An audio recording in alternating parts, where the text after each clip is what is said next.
நான் கற்பழிச்சிட்டேன்னு சொல்கிறீங்களே, அவங்க என்ன வந்து நான் என்ன வந்து அவங்கள கொண்டு போயிட்டு வந்து அதை வன்புணர்னா பலாத்காரம் பண்ணனா, விருப்பப்பட்டு தானே வந்து 2 பேருமே உறவு வச்சுக்கிட்டோன்னு சொல்கிறது தான் சீமான் சொல்லுது. அது சொல்லும் போது இந்த வார்த்தை பிரயோகம் இருக்குல்ல, நீங்கள் வந்து பார்த்தீங்கன்னா நீங்களே தானே அந்த குற்றத்தோட வந்து சேர்ந்து செய்கிறீங்க. 2 பேரும் சேர்ந்து தானே சார் பண்ண முடியும். இல்லை நீங்கள் இப்படி சொல்லணும், அவங்க வந்து ஒரு விபச்சாரி, அவங்க பாலியல் வந்து தொழிலாளி, என்னை வந்து நான் அப்பாவி, என்னை வந்து கதற என்னை வந்து ரேப் பண்ணிட்டாங்கன்னு சொல்ல முடியுமா சீமான்? சின்ன ஒரு பரு மாதிரி வருது, அதை விட்டு அப்படியே ஒரு கேன்சர் கட்டி மாதிரி ஆச்சுட்டு இப்போ வந்து நீங்கள் வந்து ஆப்ரேஷன் பண்ணும்போது பார்த்தீங்கன்னா எனக்கு மட்டும் ஏன் இப்படி வந்திருக்கு, அவங்களெல்லாம் இல்லையே அப்படி சொல்ல முடியுமா? அவங்களெல்லாம் சின்னதாக வந்து பார்த்தீங்கன்னா வந்து ஆரம்பத்திலே வந்து அதை வந்து அறுத்தெறிஞ்சிட்டாங்க. நீங்கள் அதை அப்படியே உரம் போட்டு வளர்த்துட்டு இறுதி கட்டம் வந்து பார்த்தீங்கன்னா செட்டில்மெண்ட் கொடுத்து விஜயலட்சுமி அவர்களை ஆஃப் செய்யணும் அப்படிங்கிற முடிவுக்கு, அதாவது இதுதான் கடைசி ஆயுதம் அப்படிங்கிற அளவுக்கு சீமான் தரப்பு வந்து விட்டார்களா? கண்டிப்பாக சார், இப்படி தான் நடக்கும். ஆனால் சீமானுடைய தாயார் வரைக்கும் போகும்போது கேட்டால் அவங்களாம் ஒரு இன்னசென்ட்டு தான், இவங்களுக்கு என்ன நடந்தது கூட தெரியாது அவங்களுக்குலாம். இது சென்னையில் இருக்குன்னா அவங்க ஒரு குக்கிராமத்தில் இங்கே வந்து ஒரு 100 நாள் திட்டத்தில் தான் அவங்க வேலை செய்யக்கூடிய ஒரு பெண்மணியாக இருக்கிறாங்க. அவங்களெல்லாம் வந்து மையப்படுத்தி இந்த பெண்ணும் அதீதமான வார்த்தைகளை விட்டாங்க. இப்போ சீமான் சொல்லும் போது ஒரு வார்த்தை சொல்கிறார் இல்லையா,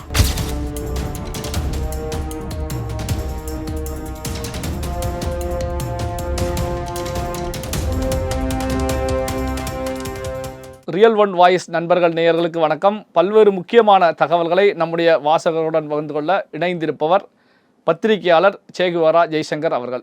வணக்கம் சார். வணக்கம் சார். வணக்கம். இப்போது சுப்ரீம் கோர்ட்டில் சீமான் விஜயலட்சுமி விவகாரம் பார்த்தீங்கன்னா இடைக்கால தடை கொடுத்துருக்காங்க. அதே நேரத்தில் 2 மாத காலத்துக்குள் சுமூகமாக பேசி ஒரு சமரச முடிவை எட்ட வேண்டும் அப்படிங்கிற அறிவுறுத்தலையும் வச்சுருக்காங்க. இந்த அறிவுறுத்தலின் அடிப்படையில் 2 மாத காலம் ஹைகோர்ட்டில் கொடுத்த தீர்ப்புக்கு இடைக்கால தடை விதிச்சிருக்காங்க. ஸோ சீமான் தரப்பை பொறுத்த வரைக்கும் செட்டில்மெண்ட்டுக்கு தயார் அப்படின்னு சொல்லப்பட்டதாகவும் செய்திகள் வெளியாகிட்டு இருக்கு. இதை எப்படி பார்க்குறீங்க? செட்டில்மெண்ட்டுக்கு தயார்னு சொன்ன சீமான் தரப்பில் நீதிமன்றத்தில் சொல்லப்பட்டது. நீதிமன்றத்திலையும் ஒரு இடைக்கால உத்தரவு வாங்கின பிறகு இங்கே சீமான் நேரடியாக அங்கே வந்து வழக்கறிஞர் சொல்கிறாரு, இங்கே சீமான் வந்து பத்திரிகையாளர் கூட்டத்தில் என்ன சொல்கிறாரு கேட்டால் அதெல்லாம் எந்த சமரசமும் இல்லை அப்படின்னு சொல்கிறாரு. அதான் இது வந்து கடந்த காலத்தில் பேசின பல பேச்சுகள் எப்படி தண்ணியில் எழுதுன மாதிரி இருக்கோ அப்படி தான் இதையும் எடுத்துக்கணும்.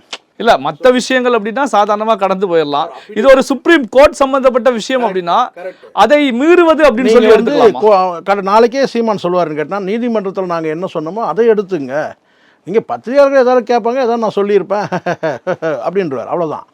ஸோ அஃபிடேவிட் தான் சார் முக்கியம் சார். அதாவது கேட்டினா வந்து பிரமாண பத்திரத்தில் என்ன நீங்கள் தாக்கல் பண்ணுறீங்களோ அதுதான் அங்கே எடுபடுமே தவிர சீமான் பொதுவெளியில் பேசுகிறது பல பேச்சுக்கள் இருக்குல்ல, அதெல்லாம் இது ஒன்று அப்படியே கடந்து போயிட வேண்டியது தான்.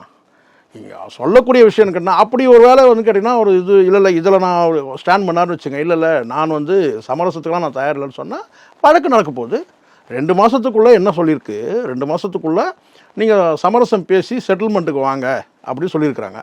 உங்களுக்குள்ள செட்டில்மெண்ட் பண்ண முடியாதான்னு கேட்டிருக்கேன். இன்னும் சொல்ல போனால் நேரடியாக அப்படி தான் நீதிமன்றம் என்ன கேட்குதுன்னா இதை பேசி ஒரு சமரசத்துக்கு, ஏன்னா ஒரு 2011 இருக்கிறதுனால உங்களுக்குள்ளே பேசி ஏதாவது செட்டில்மெண்ட் பண்ண வேண்டியது, ரொம்ப ஓல்டு கேஸாக தானே இருக்குது. அதுக்கு இடையில இவங்க எடுத்து வைக்கிற வாதங்கள்னு கேட்டால் அந்த அம்மா 2 முறை 3 முறை வந்து கேட்டால் அவங்க வந்து விட்ரா பண்ணிட்டாங்க கம்ப்ளைண்ட்டை அப்படின்னு சொல்லும் போது கேட்டால் ஏன் நீண்ட நாளாக இருக்குது, இதை பேசி ஒரு செட்டில்மெண்ட் வர வேண்டியதானே சொல்லும்போது அப்போ நாங்கள் பேசிக்கிட்டு இருக்கிறோன்னு சொல்லும்போது அப்போ வந்து அவங்க இன்டர்வியூ ரிலீஃப் கொடுக்குறாங்க, சாரி இன்டர்வியூ இன்ஜெக்ஷன் கொடுக்குறாங்க, இடைக்கால தடை கொடுக்குறாங்க.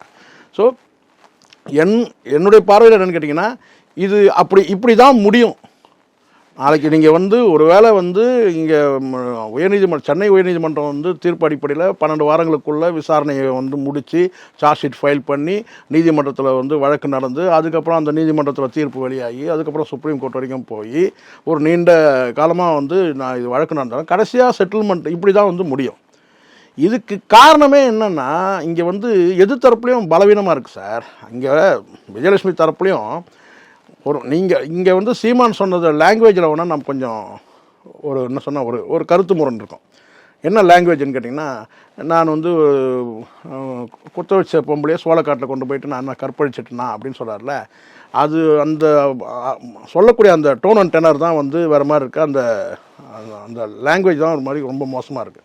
அவர் சொல்ல வந்தது என்னென்னா சீமான் அப்படி தான் பரவலாக புரிஞ்சுக்கிறது என்னென்னா நான் கற்பழிச்சிட்டேன்னு சொல்கிறீங்களே, அவங்க என்ன வந்து நான் வந்து அவங்கள கொண்டு போயிட்டு வந்து பாலியல் அதை வன்புணர்னா பலாத்காரம் பண்ணனா, விருப்பப்பட்டு தானே வந்து 2 பேருமே உறவு வச்சுக்கிட்டோன்னு சொல்கிறது தான் சீமான் சொல்லுது. அது சொல்லும் போது இந்த வார்த்தை பிரயோகம் இருக்குல்ல, அது ரொம்ப ஒரு வேகமாக தடித்த வார்த்தையோடு சொல்லும்போது கேட்டால் வந்து கேலியும் கிண்டலமும் பெண்களை பின்னாடி வச்சு சொல்லும்போது அது ஒரு நிச்சயமாக அது வந்து ஒரு அருவருக்கு தகுந்த வார்த்தையாக ஆகிடுது. ஆனால் சொல்லக்கூடிய விஷயம் என்னென்னா, அவர் வாயே தான் எதிரியாக இருக்குது சீமானுக்கு. நான் என்ன வந்து கேட்டால் பலாத்காரம் பண்ணனா, கட்டாயப்படுத்தி பலாத்காரம் பண்ணா, 2 பேரும் வந்து விரும்பி தானே உறவு வச்சுக்கிட்டா போயிட்டா அப்படின்னு சொல்கிறார். இதை சொல்லக்கூடிய விஷயம்தான் வந்து ரொம்ப மோசமாக இருக்குது. இல்லை, அவர் நடந்த விஷயத்த ஒத்துக்கிறாரு, இது நடந்தது சார். எப்படி பார்த்தாலும் சீமான் இதில் சாதிச்சது என்னன்னு எனக்கு ஒன்றும் புரியல. இது வந்து இதை 2011 இதை வந்து இவர் முடிச்சிருக்கலாமே. இப்போ அவர் கிட்டத்தட்ட ஒத்துக்கிட்டார் சார். அதுதான் இங்கே இப்போ சீமான் இதில் வந்து பார்த்தீங்கன்னா நீங்கள் நல்லா புரிஞ்சுக்கணும். இதில் எல்லாருமே 2 விஷயம் அவர் சொல்கிறாரு. 2 பேரும் விரும்பி தான் உறவு வச்சுக்கிட்டான்றாரு. அவங்க விரும்பி உறவு வச்சாலும் இவரும் தானே வந்து உறவு வச்சிருக்கிறாரு. இப்படி சொல்லியிருக்கலாம். என்னன்னு கேட்டால் அவங்க வந்து என்ன வந்து பலாத்காரம் பண்ணிட்டாங்கன்னு சொன்னால் யாராவது இல்லை, இதில் ஒரு படி போய் பாலியல் தொழிலாளி அப்படிங்கிற வார்த்தை அப்போ நீங்கள் பாலியல் தொழிலில் நீங்களும் ஒரு குற்றவாளி தானே. 2 தரப்பு தானே பண்ணியிருக்க முடியும். அதுதான் சொல்ல வர்றேன். இப்போ வந்து திக தரப்புல இருந்து திகாவில் இருக்கக்கூடிய மதிவதனி உள்ளிட்டவர்களை பொறுத்த வரைக்கும் அப்போ பாலியல் தொழிலாளி விபச்சாரின்னு சொன்னா ஆண்களும் விபச்சாரம் தானே அப்படிங்கிற வார்த்தை. கரெக்ட். நீங்களும் வந்து ஒரு குற்றவாளி ஆறீங்களா? பாலியல் குற்றவாளி தான். விபச்சாரியாக இருந்தாலும் பாலியல் குற்றவாளினா நீங்கள் வந்து பார்த்தீங்கன்னா நீங்களும் தானே அந்த குற்றத்தோட வந்து சேர்ந்து செய்கிறீங்க. 2 பேரும் சேர்ந்து தானே சார் பண்ண முடியும். இல்லை நீங்கள் இப்படி சொல்லணும், அவங்க வந்து ஒரு விபச்சாரி, அவங்க பாலியல் வந்து தொழிலாளி, என்னை வந்து நான் அப்பாவி, என்னை வந்து கதற என்னை வந்து ரேப் பண்ணிட்டாங்கன்னு சொல்ல முடியுமா சீமான்? எவ்வளோ அபத்தமாக இருக்கு பாருங்கள். இன்றைக்கி எவ்வளோ பெரிய அறிவார்ந்த விஷயத்தை விவாதிக்கக்கூடிய ஊடகங்களில் நம்ம உட்காந்து எதை பேசிகிட்டு இருக்கிறோம் பாருங்கள். ஒரு தப்பான அரசியல்வாதியால் நம்ம இதை பேசிகிட்டு இருக்கிறோம். இங்கே ஒரு விஷயம் இருக்குது சார். சீமான் சொல்லக்கூடிய ஒரு விஷயத்தை நம்ம முதல்ல இதை யாரும் பேசல, நம்ம பேசிடுவோம். அவர் என்ன சொல்கிறாருன்னு கேட்டிங்கன்னா, இந்த தவறு நான் மட்டும்தான் பண்ணனா, மற்றவங்க கிட்டலாம் இல்லையா? இல்ல, அதுதான் நான் கேட்க வந்தேன். என்னன்னா வந்து தன்னுடைய தவறை நியாயப்படுத்துவதற்கு மற்றவங்களுடைய தவறை எடுத்து நீங்க தவறு பண்ணவங்க இருப்பாங்க சார். ஆனால் யாரும் வந்து பார்த்தோன்னா விஜயலட்சுமியை வந்து கதற மாதிரி பண்ணல. இங்கே ஒரு நீதிபதி கூட கொஞ்ச நாள் முன்னாடி ஒரு கருத்து சொன்னார். என்னன்னு கேட்டால், இங்கே யாருமே வந்து புனித பசுக்கள் இல்லை அப்படின்னு கூட சொன்னார். கடந்த காலத்து விஆர் கிருஷ்ணய்யர் சொன்ன வந்து வார்த்தையும் நம்ம எடுத்துக்கணும்னு கேட்டோம்னா, இங்கே யாருமே வந்து பார்த்தீங்கன்னா கடந்த காலத்தில் வந்து எல்லாருமே பாவியாக தான் இருந்தாங்க. இப்போ புனிதன் யாரெல்லாம் சொல்கிறாங்களோ அவங்க கடந்த காலத்தில் பாவியாக தான் இருந்தாங்க.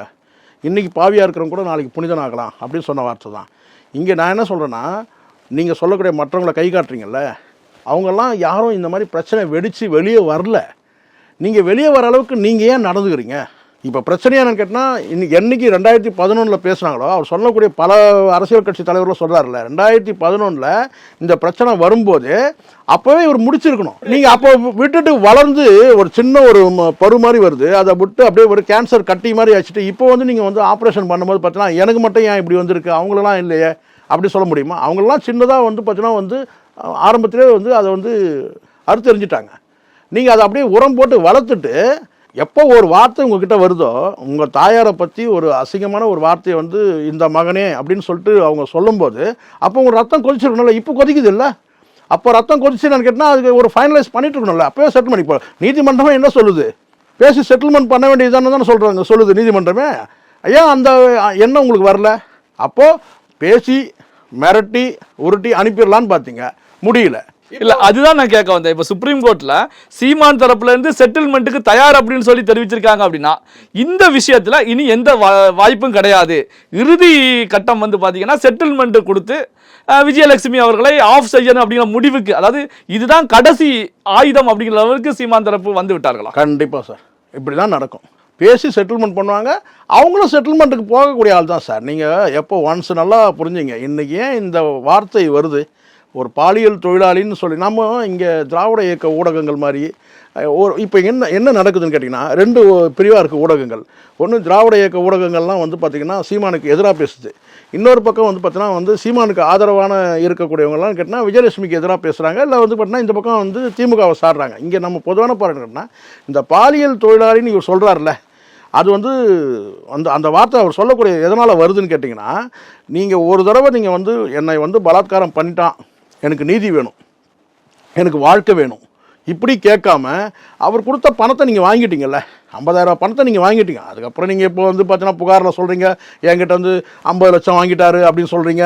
அந்த 50 லட்சம் வந்து கேட்டால் நீங்கள் எப்போ வந்து நீங்கள் அவர் கொடுத்தீங்க, என்னவா கொடுத்தீங்கிறதுலாம் கணக்கு இருக்குது. இவர் கொடுத்ததுக்கு டாக்குமெண்ட் இருக்குது. அதுதான் இப்போ போலீஸ் தரப்பில் இருக்குது.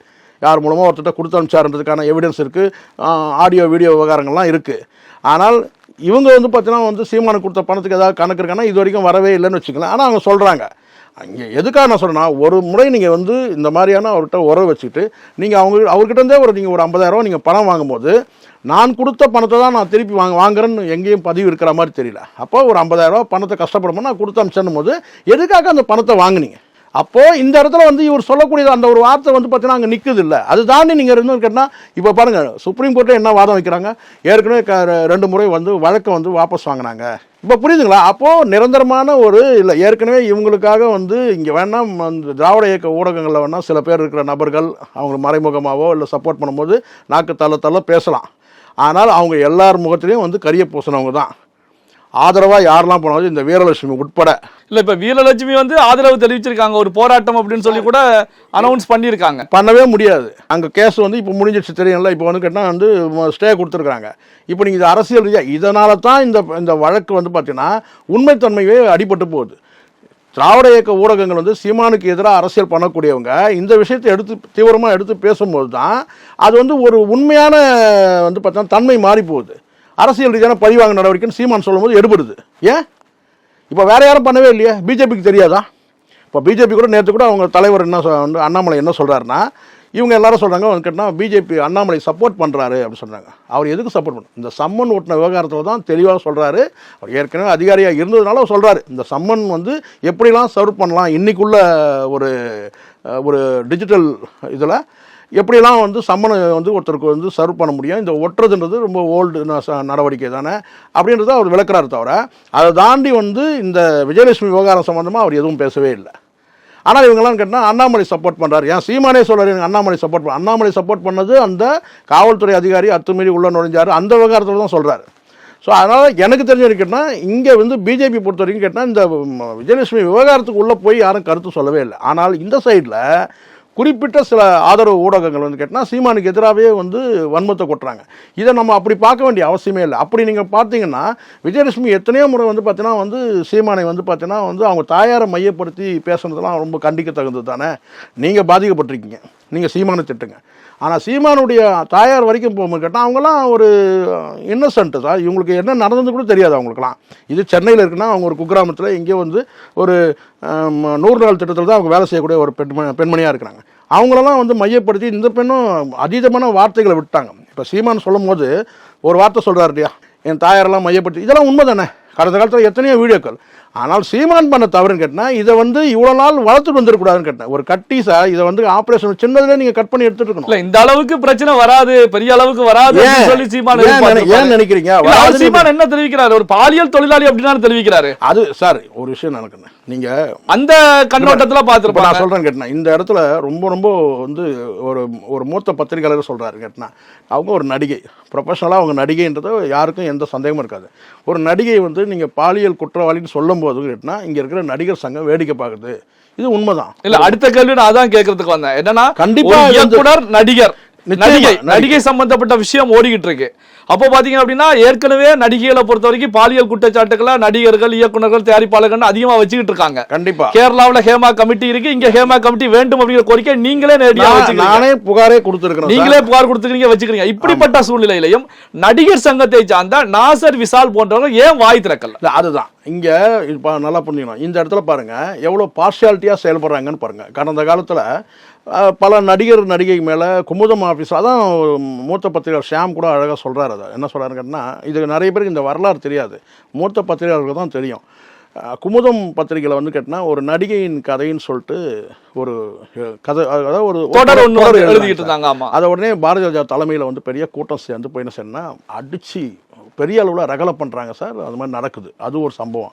அதுக்கு பிறகு இந்த புவனேஸ்வரி இருக்கிறாங்கல்ல, நடிகை புவனேஸ்வரி சொல்லுவாங்கல்ல, அவங்க வந்து ஒரு வழக்கில் வந்து சிக்கும் போது கேட்டால் அவங்க சில ஸ்டேட்மெண்ட் கொடுக்கும்போது பார்த்தீங்கன்னா சரத்குமார் தலைமையில் மிகப்பெரிய ஒரு போராட்டங்களை நடத்துகிறாங்க நடிகர்களுக்காக. ஏன்னா அவங்க நடிகைகளை வந்து சொன்னாங்க, நான் மட்டும்தானா எவ்வளோ நடிகைகள் வந்து இப்படி இருக்கிறாங்கன்ற மாதிரி ஏதோ ஒன்று சொன்னாங்க. அவங்க அந்த வழக்கே நிற்கலன்னு வச்சுங்க. அதுக்கப்புறம் அவங்க பக்கம் தான் சாதகமாக. ஆனால் அவங்க நடிகைக்கு சம்பந்தமாக எதிராக கருத்து சொன்ன உடனே ஒரு பெரிய ஒரு ஆர்ப்பாட்டமும் ஊர்வலமும் நடத்துனாங்க. இதை தான் வந்து மூத்த பத்திரிகையாளர் ஷியாம் கூட சொல்கிறார். என்ன சொல்கிறாருன்னா இப்படியெல்லாம் நடந்துச்சு. ஆனால் சீமான் வந்து ஒரு இயக்குனர், ஒரு நடிகை வந்து பாலியல் தொழில் பண்ணுறவன்னு சொன்னபோது கேட்டால் இங்கே இருக்கிற நடிகர் சங்கம் வந்து அப்படியே வந்து விட்டுட்டு, எதனால் ஒருவேளை அவங்க மெம்பர் இல்லைன்னா ஒருவேளை வந்து இருப்பா, இங்கே மெம்பர் இருந்தால் என்ன மெம்பர் இல்லைனாலும் தவறு தானே. இப்போ இது வந்து நடிகர் சங்கத்துக்கு பின்னடைவு தான் எப்படி இருந்தாலும். சரி, ரைட், இது வந்து ஒரு பக்கம் இருக்குது. அது வந்து ஆனால் சீமான் சொன்னக்கூடிய ஒரு விஷயம் என்னன்னு கேட்டிங்கன்னா, ஒரு பாலியல் தொழிலாளியாக இருந்தாலும் கூட நீங்கள் ஒரு அரசியல் கட்சிக்கு ஒரு பொறுப்புள்ள தலைவர், நீங்கள் எந்த இடத்துல நீங்கள் வந்து பார்த்தீங்கன்னா நீங்கள் ஒரு பாலியல் தொழிலாளிகிட்ட நீங்கள் உறவு வச்சுன்னு சொன்னால் நீங்கள் உங்களுடைய இமேஜ் என்ன ஆகும். பல்வேறு முக்கியமான தகவல்களை நம்முடைய வாசகர்களுடன் பகிர்ந்து கொண்டதற்கு நன்றி. நன்றி சார்.